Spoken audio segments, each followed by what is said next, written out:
أشرقت نفسي بنور من فؤادي. السلام علیکم ورحمۃ اللہ وبرکاتہ. ریڈیو HRDF میں خوش آمدید. اعوذ باللہ من الشیطان الرجیم.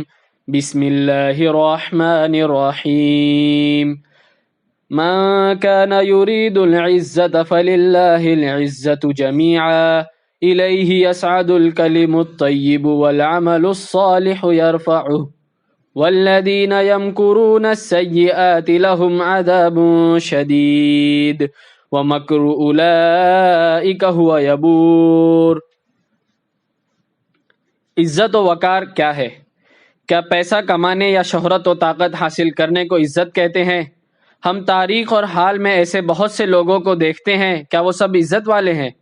لفظ عزت کا مطلب شان، طاقت، قابلیت اور وقار ہے. سچائی اور راست بازی کو دوسروں سے چھپائے بغیر، ظلم اور ناانصافی کا سہارا لیے بغیر، جو حسن اخلاق، تزکیہ قلب، تہذیب اور اچھے اعمال سے حاصل ہونے والا وقار اور ذہنی سکون کا نام ہے عزت. ایسے لوگ فرشتوں اور اللہ کی نظروں میں عزت پاتے ہیں. یہ وہ لوگ ہیں جو صرف اللہ سے ڈرتے ہیں. دشمن بھی دل ہی دل میں اس کی تعریف کرتے ہیں. اس کے ساتھ ہی وہ خود بخود لوگوں میں قدر و منزلت حاصل کر لیتا ہے. اللہ عزت کا مالک ہے. ساری شان و شوکت اسی پیدا کرنے والے رب کے ہاتھ میں ہے. جو عزت وہ دیتا ہے وہی حقیقی شان ہے.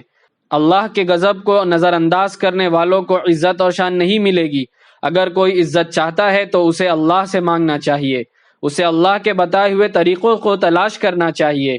تمام اچھے الفاظ جیسے ذکر، دعا، قرآن، اچھی نصیحت وغیرہ اللہ تک پہنچتی ہیں. زبان سے نکلے ہوئے تمام اچھے کلمات جو ایمان اور اخلاص کے ساتھ خالص دل سے نکلتے ہیں اللہ تک پہنچتے ہیں. تمام نیک اعمال خواہ چھوٹے یا بڑے، انفرادی یا اجتماعی، اللہ کی طرف سے عزت حاصل کرتے ہیں اور اسی کے مطابق نیکی لکھی جاتی ہے. اللہ تعالیٰ کے کلام کے خلاف عمل نہیں ہونا چاہیے. جب وہ اللہ تعالیٰ کے کلام کے مطابق عمل کرتا ہے تو یہ اسے عزت و وقار کی طرف لے جاتے ہیں.